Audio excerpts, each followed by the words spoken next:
আদম হাওয়ার মতো। কিসের? প্রথম আল্লাহ তাআলা কাকে সৃষ্টি করেছেন? আদমকে সৃষ্টি করছেন প্রথম। তো আদমকে সৃষ্টি করার পর বেহেশতে রাখা হলো। একাই থাকতে ভালো লাগে না, তো আল্লাহ তো বুঝতে পারছে যে ওকে একা একা ভালো লাগতেছে না, একটা সঙ্গী দরকার। আল্লাহ তাআলা কি করলেন? হাওয়া আলাইহিস সালামকে তার স্ত্রী হিসাবে কি প্রেরণ করলেন। এখন জান্নাতের মধ্যে থাকে আলহামদুলিল্লাহ। তারপরে আল্লাহ তাআলা বলছে যে ওই যে গাছটা তোমাকে দেখাচ্ছি, ওই গাছের নিকট যেও না, ওই গাছের ফলটা খেও না। কিন্তু শয়তান এর মধ্যে গিয়ে বলছে ওটা খান। ওটা কি? ওটা খাওয়া দরকার। ওটা খেলে এই মানে বেহেশতের মধ্যেই আদম এবং হাওয়াকে এমন কুমন্ত্রণা দিয়েছে যে এরা ওর এই ছলনা বুঝতে পারে নাই। আল্লাহর এই কথা অমান্য করেছে। আল্লাহর কথাটা অমান্য করার কারণে তারা ফলটা খেয়ে ফেলছে এবং ওই গাছের নিকটে চলে গেছে। তারপর আল্লাহ কি করলো? তাকে একেবারে একজনকে ফেলে দিল এক জায়গায়, আর একজনকে কি পৃথিবীর আর এক কর্নারে। তারপর অনেক দোয়া, আল্লাহ ভুল হয়ে গেছে, আমরা বুঝতে পারি নাই, ইত্যাদি ইত্যাদি। তারপরে এক জায়গায় আবার মিলিত হলো, আর বেহেশতে ঢোকার আর সম্ভব হলো না। দুনিয়াতেই তারা কি করলেন?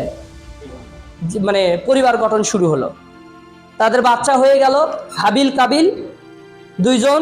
এদের মধ্যে আবার দুইটা মেয়ের সন্তান হলো, আকলিমা লেওয়াজা। এখন ওই সময় তো আর কাকে নাই, কাকে বিয়ে দেয়? এখন ভাই ছোট ভাই বড় বোন, বড় ভাই ছোট বোন। আমি কি বুঝাইতে পারছি? বিয়ে দিয়ে দিল। ওখান থেকেই কিন্তু আমাদের পরিবার গঠন শুরু হয়ে গেল। আজকে এতগুলো ব্যক্তি দেখতেছেন, সবার মা বাবার নাম কি? আপনাদের মা বাবার নাম কি? আদি মা বাবার নাম কি? আদম হাওয়া। সবারই আদম হাওয়া। ভাই আপনারও আদম হাওয়া, আমারও আদম হাওয়া। যতগুলো বিশ্বে যত মানুষ আছে সবাইকে তার বাবা মার নাম কি? আদম হাওয়া। আমি কি বুঝাইতে পারছি? আদম আর হাওয়া, এই দুইটা ব্যক্তি থেকে কোটি কোটি মানুষ আজকে কিন্তু কি হয়ে গেছে। তাহলে আপনি ভাই নেটওয়ার্ক তাই আপনিও দুইটা সন্তান খুঁজে বের করেন। আপনি চারটে সন্তান, চারটে লোক খুঁজে বের করেন যারা হবে আপনার সন্তান। আর এখান থেকে শুরু হবে কি নেটওয়ার্ক। 10 জন থেকে 20 জন, 20 জন থেকে 40 জন, 40 জন থেকে 1000, 1 লাখ, 1 কোটি, এইভাবে বাড়তে থাকবে। শুধু হতাশ হওয়া যাবে না। কি হওয়া যাবে না? কারণ নেক্সট প্রজন্ম আসতেছে।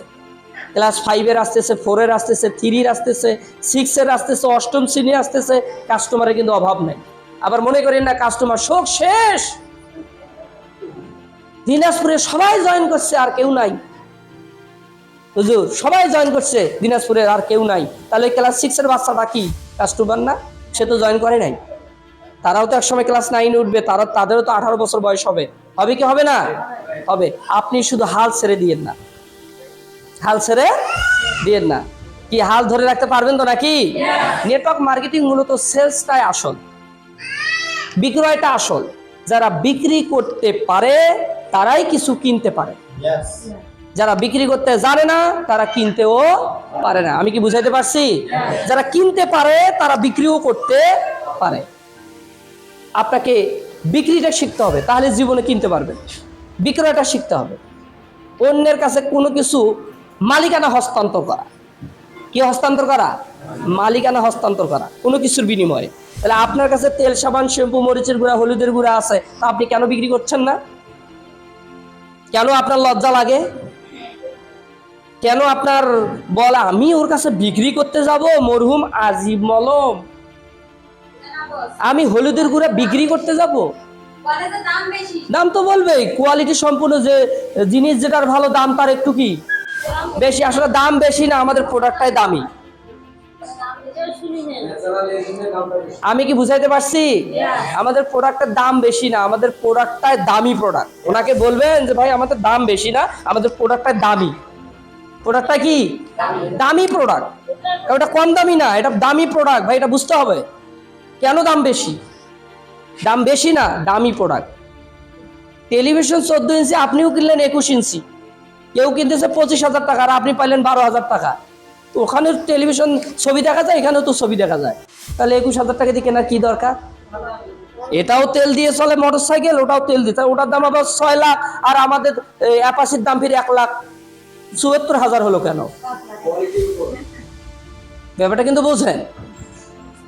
4 চাকার গাড়ি এটাও একটার দাম 1 কোটি, একটার দাম 40 লাখ, একটা আবার 50 কোটি, আর একটার দাম কত 12 লাখ, 12.5 লাখ। তার মানে আমাদের প্রোডাক্টটা একই, কিন্তু প্রোডাক্টটা আমাদের দামি প্রোডাক্ট। কি মনে থাকবে? কেউ যদি বলে দাম বেশি, কি বলবেন? দামি প্রোডাক্ট। হলুদের গুঁড়া বাজারেও পাওয়া যায়, আমাদের কোর্টের মধ্যেও আছে। বাজারের দাম কম, আপনাদের হলুদের গুঁড়ার দাম বেশি। কেন দাম বেশি? আপনারা নিজেরাই তরকারিতে দিচ্ছেন, বুঝতেছেন না কেন দামটা বেশি। অল্প দিলেই রং হয়, অল্প দিলেই কালার ভালো হয়। এটা অরিজিনাল, ইয়েস, এটা অরিজিনাল, এটা বুঝতে হবে। কারণ আমরা যে উপাদানগুলো দেই, অন্যান্য কোম্পানি কি একটা উপাদান শর্ট হলে ওটা বাজারে তাও ছেড়ে দেয়। এই কি নাই যে মাশরুম নাই, দেখ ছাড়ো, পাবলিক তাও খাক। এই কি নাই যে আমাদের লবঙ্গ শর্ট করছে, বাদ দাও তো, এই ব্যাচটা লবঙ্গ ছাড়াই দাও। কিন্তু লবঙ্গ যতক্ষণ পর্যন্ত আসে নাই, ততক্ষণ পর্যন্ত একটা প্রোডাক্ট আমাদের তৈরি হবে না। তার মানে একটা প্রোডাক্টের গুণগত মান আমাদের খারাপ না, খারাপ না, খারাপ না।